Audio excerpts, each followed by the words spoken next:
Queridos hermanos, qué gusto poder visitarlos después de un cierto tiempo.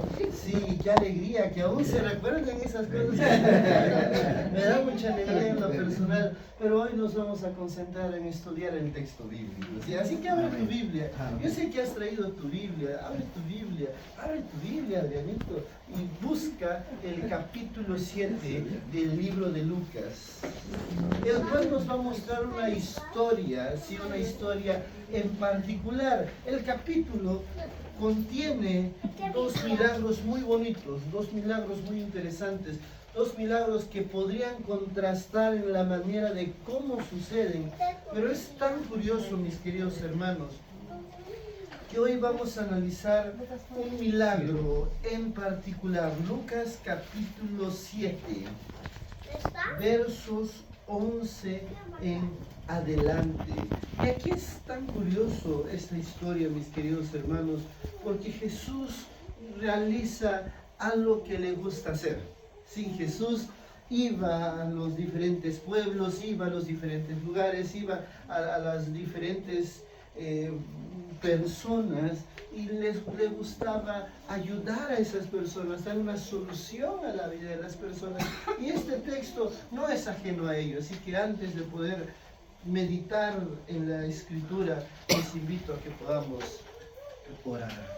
Santo Padre, Señor, que estás en las altitudes de los cielos, hoy estamos contentos porque tú nos has ayudado, tú nos has acompañado, tú nos has protegido y tú has cuidado de nuestras vidas. Hoy queremos, Señor Santo, tu Santo Espíritu para poder entender aquello que tú nos quieres decir. Queremos tu Santo Espíritu, Señor, para que seas tú quien nos haga comprender aquello que tú nos quieres mostrar en la Escritura. Gracias, Señor, por todo, y gracias por tu compañía. En el nombre de Jesús. Amén. ¿Qué entiendes tú, querido miembro de iglesia, por la palabra compasión? ¿Cuál es la primera imagen que se te viene a ti en la mente cuando escuchas la palabra compasión?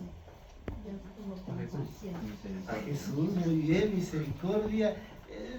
No sé si alguna vez has visto en la calle a un perro un poco delgado, un poco flaco, y has sentido como que quiero ayudarle, ¿sí? No, sarnoso, no, flaco, ahí como que quiero ayudarle, ¿no? Entonces sientes un deseo de ayudar a alguien por la condición en cómo se encuentra esa persona, sea animal o sea lo que te haya causado ese sentimiento. En Jesús es algo un poco distinto, y vamos a analizarlo hoy. Verso 11, vamos a leer desde el verso 11 al verso 17, porque es allí donde se concentra el mensaje de esta tarde.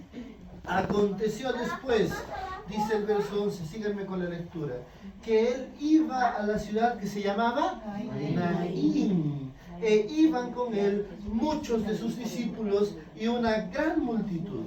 Cuando llegó cerca de la puerta de la ciudad, llevaban a enterrar a un difunto, hijo único de su madre, que era viuda, y había con ella mucha gente de la ciudad. Verso 13. Cuando el Señor la vio, se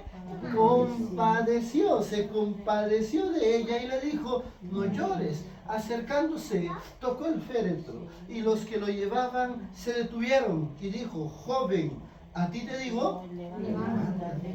Entonces se incorporó el que había muerto y comenzó a hablar, y lo dio a su madre, y todos tuvieron miedo y glorificaban a Dios diciendo: un gran profeta se ha levantado entre nosotros, y Dios ha visitado a su pueblo. Por último, y se extendió la fama de él por toda Judea y por toda la región de alrededor. Vamos a ir por partes, mis queridos hermanos, y quiero que lleguemos a analizar lo siguiente.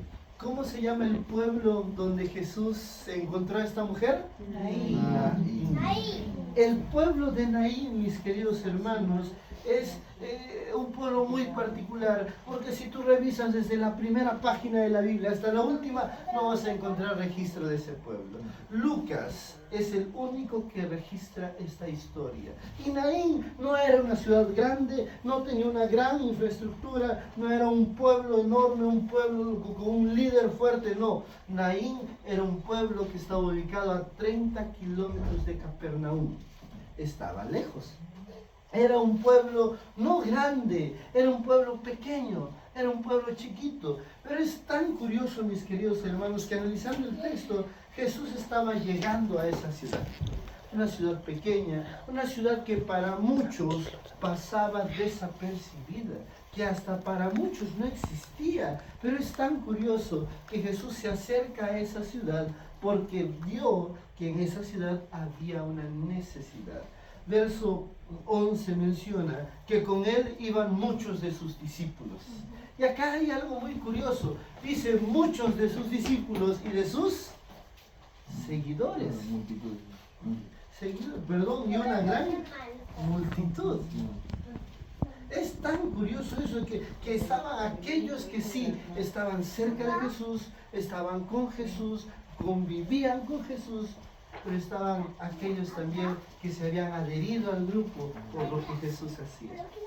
El verso 12 dice que él llegó a la ciudad, Jesús llega a la ciudad, ¿y qué se encuentra? Se encuentra un velorio, un funeral.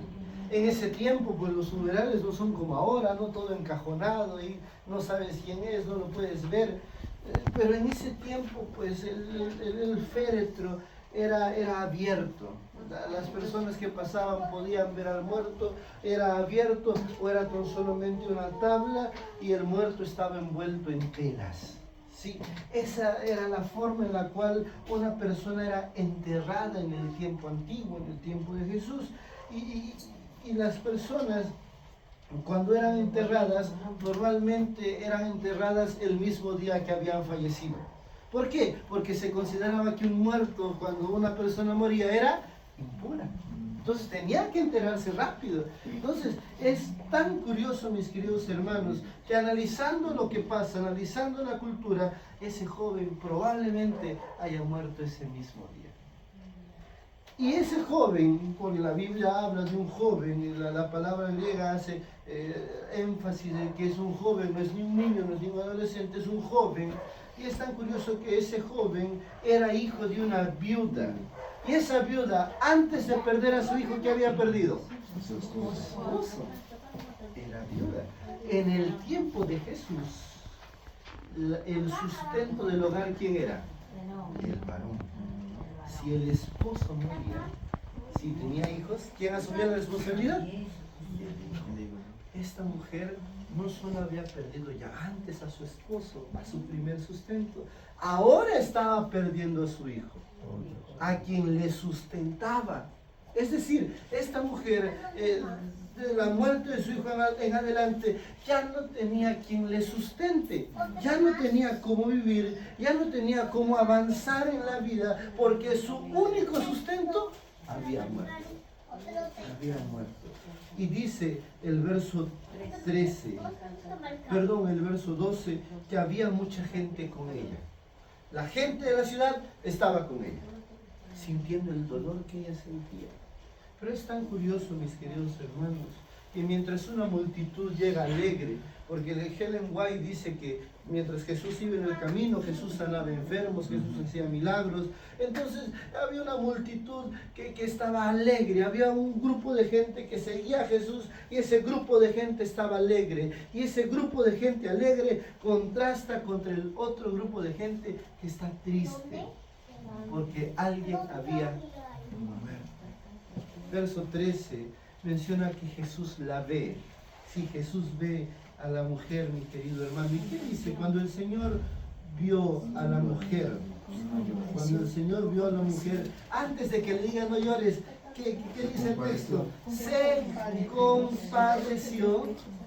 Se compadeció de ella y le dijo, no llores. Yo te pregunto, ¿la mujer se le acercó a Jesús? No. La mujer no se le acercó a Jesús, no le dijo a Jesús, Jesús, mira esto, quiero que me ayudes porque mi hijo ha muerto, yo sé que tú tienes el poder de resucitarlo. No le dijo eso. ¿De quién nace la iniciativa? Jesús. La palabra que allí nosotros vemos, el verbo compadecer, es la palabra en griego, esplagnisté, que deriva de la palabra esplagnisomé, que significa o que tiene que ver algo que nace desde las entrañas, algo que nace desde adentro.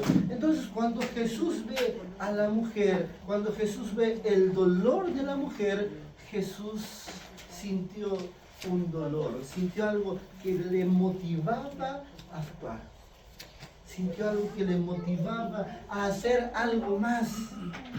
Y es tan curioso, mis queridos hermanos, que esta palabra no es solo una emoción superficial, no es solo aquella emoción cuando alguien nos dice, ha pasado, o nos cuenta algo malo de su vida, nos dice, ha pasado esto, y nosotros probablemente sin entenderle le decimos, te entendemos, y quiero que estés bien, y cualquier otra cosa más. Lo que Jesús le dijo a esta mujer, el sentimiento que Jesús tuvo para con ella, fue algo completamente profundo, algo que nace solamente de Jesús, porque el escritor, en este caso Lucas, en este caso en el Nuevo Testamento, esta palabra está relacionada cuando Cristo quiere hacer algo en los demás.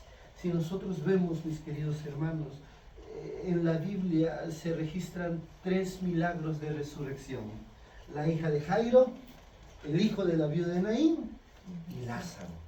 Sí, de esos 3 ejemplos, solo en este pues aparece esa palabra compadecer, que le nace a Jesús de corazón hacer algo por el sufrimiento de alguien. Y esta mujer lloraba, porque el verso dice eso, ¿no? Y le dijo, no llores. Si Jesús le dice no llores, pues la mujer estaba llorando. Obviamente lloraba.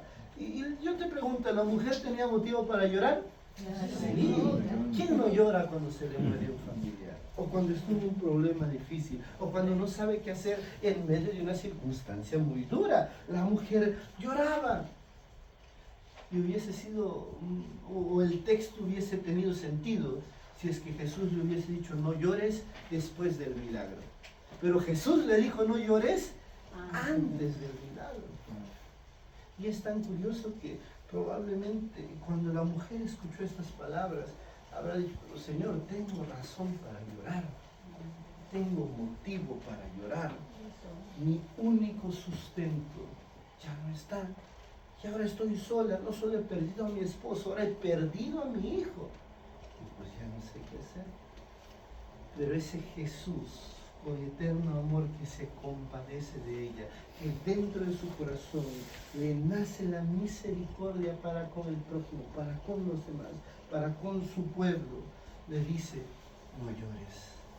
Porque Jesús no veía cómo la mujer estaba, sino Jesús veía lo que el poder de Dios a través de Jesús podía hacer en ella. Y dice el texto, acercándose. Normalmente que una persona viva se acerque a un muerto era considerado algo impuro. Era un muerto, ya estaba muerto, y ese muerto era considerado impuro. Entonces yo no me puedo acercar al muerto porque si no pasaría yo a ser impuro. Y la acción natural del pueblo hubiese sido detener a Jesús. Pero es tan curioso que el pueblo no lo detiene, sino Jesús se acerca. Y no solo se acerca, ¿qué más hace? Toca. Jesús tocó el féretro. Probablemente tocó a la persona en sí. El verso dice que Jesús tocó el féretro. Y los que lo llevaban se durmieron. ¿Te imaginas esa escena? Jesús le dice a la mujer, no llores. Le nace decirle eso de corazón, no llores. Y Jesús va, sin darle una razón a la mujer, toca el féretro. Y Jesús dice, a ti te digo, joven, a ti te digo, levántate. El verso 15 dice que se incorporó el que había muerto y comenzó a hablar. no solo demostró que estaba con vida, comenzó a hablar. Es tan curioso, mi querido hermano, que la acción de Jesús de acercarse, de tocar el féretro, rompe un paradigma cultural. A veces nosotros estamos encerrados en nuestro mundo, encerrados en nuestra forma de pensar, encerrados en nuestra forma natural de ver las cosas de este mundo, pero Jesús quiere hacer algo diferente, quiere romper, por así decirlo, a lo que nosotros estamos acostumbrados a ver. Nosotros en el mundo estamos acostumbrados a ver maldad, estamos acostumbrados a ver que que el prójimo vaya en contra de su prójimo, que sean enemigos. Estamos acostumbrados a que las personas no puedan salir de sus problemas.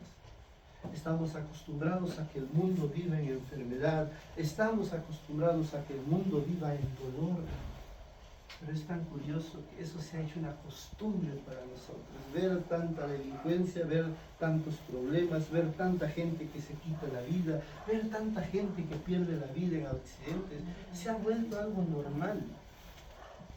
Y Jesús viene pues a romper lo que se hace normal. En esta historia, Jesús se acerca, toca el féretro. Jesús pudo haber dicho de lejos: joven, a ti te digo, levántate. Y el joven pudo haberse levantado, pero Jesús se acercó.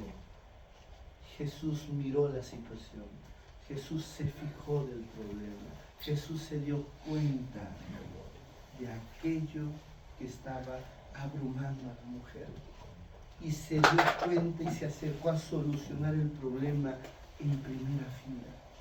Y se acercó y tocó al joven, y el joven se levantó. ¿Te imaginas la alegría de esa mujer? Es tan curioso que el verso 15 termina diciendo: y lo dio a su madre. El verso 15 termina diciendo eso: y lo dio a su madre. ¿Cuánto no anhelaba la madre que ese hijo le vuelva a abrazar? ¿Cuánto no anhelaba la madre que ese hijo se vuelva a levantar y le diga algo de amor, palabras de cariño a su mamá? ¿Cuánto no anhelaba ella? Ella lo anhelaba. Tal vez no lo mostraba a voz en cuello porque el dolor oprimía lo que su corazón quería decir, pero Jesús conocía lo que en el corazón ella tenía escondido. Y es tan curioso que esa acción de Jesús lo levanta, el joven habla, el joven demuestra que está con vida. Esa acción de Jesús de dárselo a su madre era decirle: lo que has perdido te es devuelto. Aquello que te sustentaba, que ya no tenías, ahora lo tienes. Aquello que se te fue quitado, ahora te es dado nuevamente. Hasta vamos a afirmar que te es restaurado. Y nosotros como seres humanos siempre tenemos un ataúd que cargamos. Siempre tenemos un ataúd que queremos sobrellevar, siempre tenemos un ataúd que estamos llevando. Tal vez es un problema en la familia, tal vez es un problema emocional, tal vez es un problema familiar, pero hay algo por lo cual nos estamos lamentando, hay algo por lo cual aún estamos sufriendo, pero no tengamos duda de que Jesús se ha dado cuenta de eso. Yo quiero contarte una historia. Dios nos dio el privilegio de hacer misión en los Estados Unidos, en el tiempo que no hemos estado por aquí. Y yo conocí una familia nicaragüense.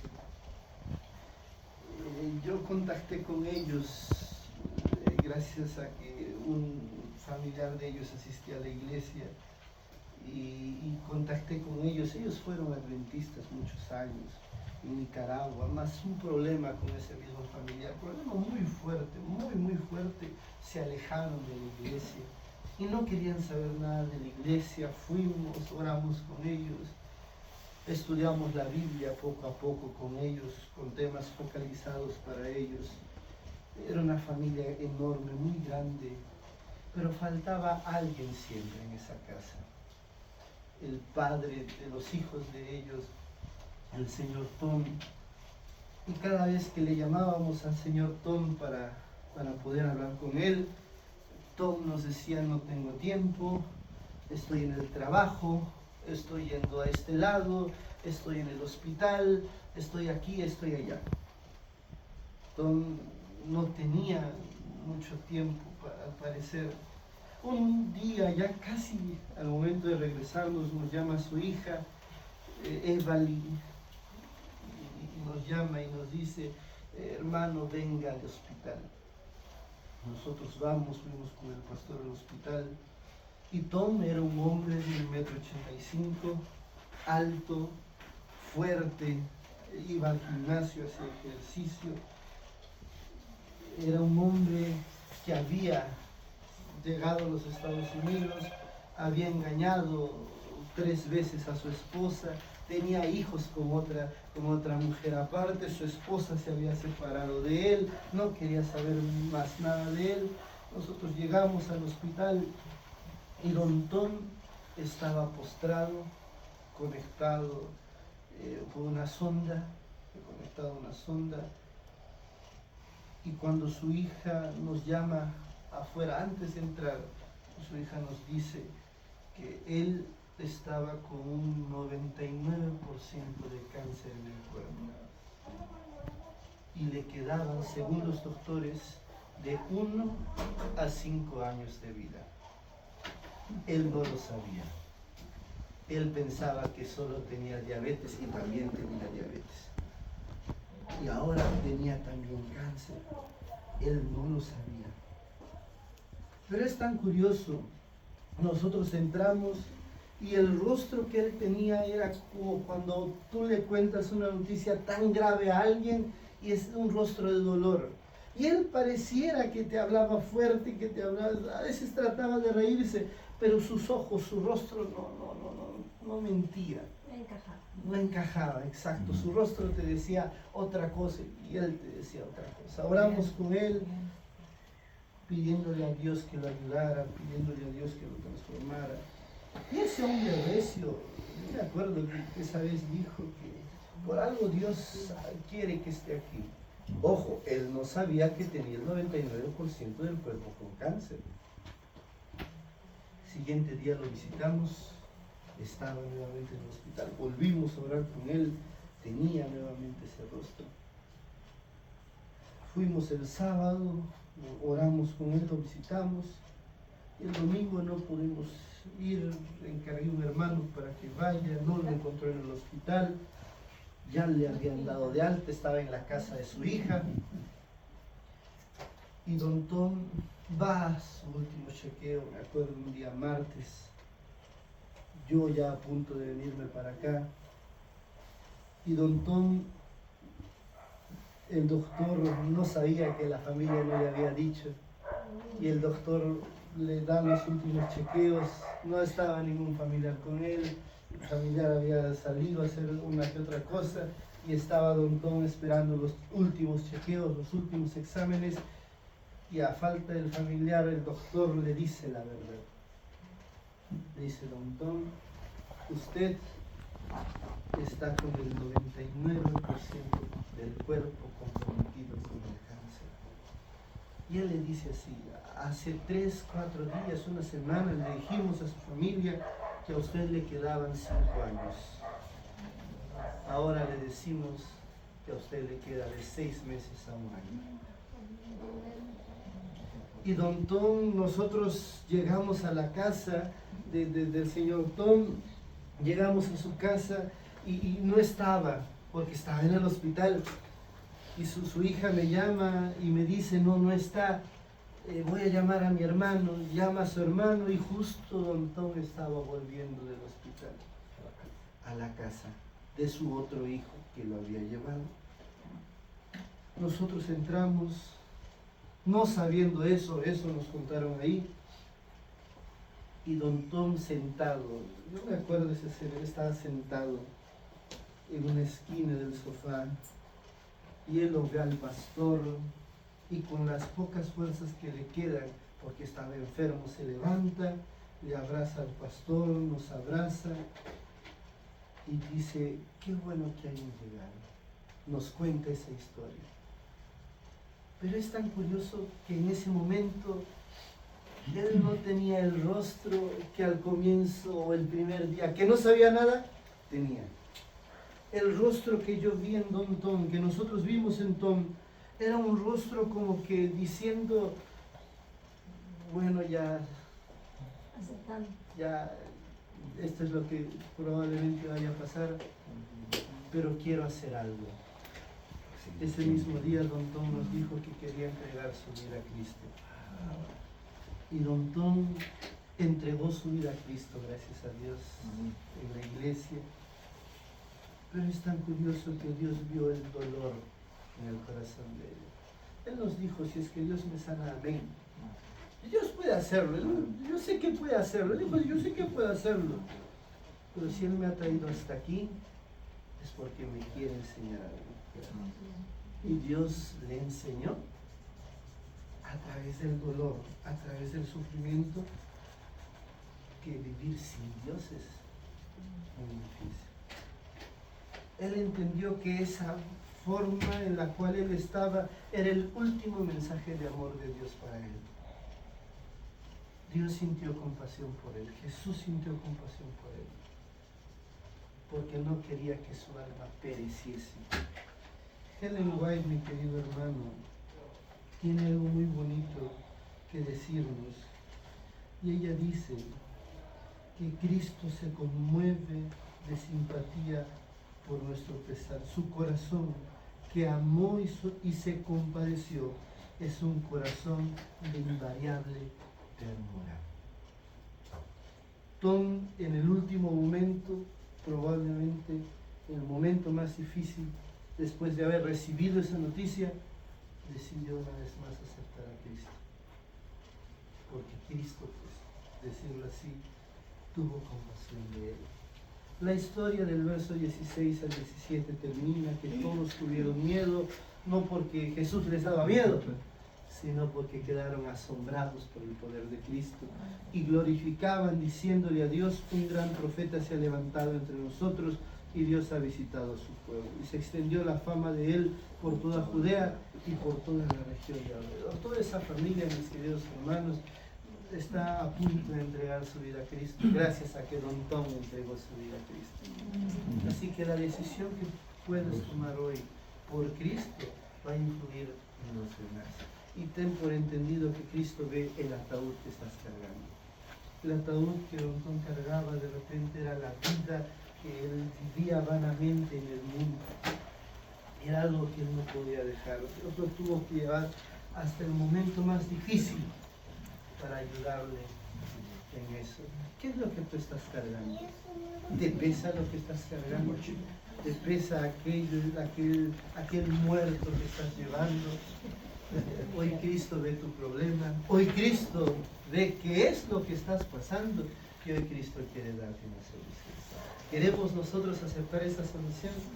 ¿Queremos acercarnos a Cristo para que sea Cristo quien nos ayude en nuestro problema? Amén, querida iglesia. Amén. Vamos a orar. Amén. Sí. Dios nuestro, muchas gracias. Gracias por habernos cuidado, gracias por habernos dirigido, gracias por habernos traído hasta aquí. Hoy queremos, Señor, elevar esta oración porque entendemos que en tu inmenso amor tú has mirado nuestro problema, has mirado nuestra aflicción, has mirado nuestra circunstancia. Y hoy queremos, Señor Santo, confiar en que tú tienes el poder de ayudarnos, en que tú hoy te compadeces de nosotros, en que tú hoy nos dices, no llores. Y hoy queremos, Señor, colocar nuestro problema en ti. Queremos colocar aquel muerto, aquel féretro, Señor, en tus manos. Y a pesar del problema, queremos, Señor, que seas tú quien nos dé la solución. Así como tú ayudaste a tu hijo Tom a pasar ese problema tan difícil, puedas tú, Señor, ayudarnos a nosotros en aquel muerto el cual nosotros estamos. Bendice, Señor, de esta iglesia, cuida, Señor, de esta iglesia y ayuda a cada miembro con el problema que está llevando. Que sea este Señor quien ha estado en su vida y esta iglesia, Padre, hoy día está dispuesta a aceptar el milagro que tú quieres hacer en ellos. Queremos confiar en ti, Padre. En el nombre de Jesús. Amén. Amén.